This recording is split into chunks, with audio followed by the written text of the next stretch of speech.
आणि आता आपण पुण्यात जाणार आहोत। कसबा गणपतीची चांदीच्या पालखीतनं मिरवणूक निघणार आहे। रांगोळी आणि फुलांच्या पायघड्या तिथे घालण्यात आलेल्या आहेत। पारंपरिक वाद्यांच्या जयघोषात बाप्पाच्या मिरवणुकीला सुरुवात होणार आहे आणि त्यासाठी अगदी जय्यत तयारी करण्यात आली आहे। आढावा घेतलाय कसबा गणपतीच्या अध्यक्षांशी बातचीत केली आहे आमचे प्रतिनिधी सूरज कसबे यांनी।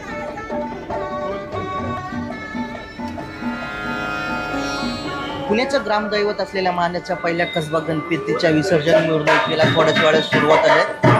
भव्य दिव्य असा हा पालखी सोहळा असतो, ज्यामध्ये पालखीमध्ये श्रींची जी मूर्ती आहे ती विराजमान केली जाते। त्यानंतर पुण्यातील विसर्जनाच्या ज्या मिरवणूक असतात ती याच मानाच्या आपल्या कसबा गणपतीच्या मिरवणुकीपासून सुरुवात होत असते। कशा प्रकारे ही मिरवणुकीची तयारी करण्यात आली आपल्यासोबत कसबा गणपती देवस्थानचे अध्यक्ष त्यांच्याकडून जाणून घेऊ। तर काय सांगाल एकंदरीत कशा प्रकारे यावर्षीचं आयोजन करण्यात आले?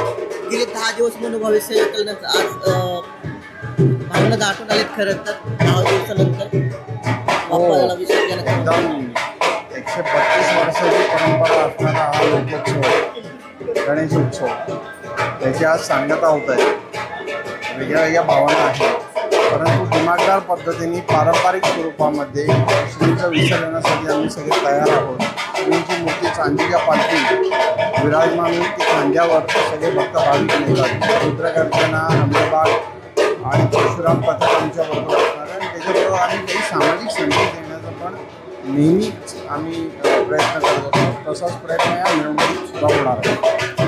भारतीय संस्कृतीची पारंपरिक पद्धत नगारा असेल, ढोल पथके असतील आणि बँड पथक या सगळ्यांचा मिलाप करून ही मिरवणूक दुपारी 4च्या दरम्यान पांचाळेश्वर या विसर्जन घाटावरती जाईल आणि त्यानंतर श्रींच्या मूर्तीचं कृत्रिम हौदामध्ये विसर्जन केलं जाणार आहे। सूरज कसबे, NDTV मराठी, पुणे।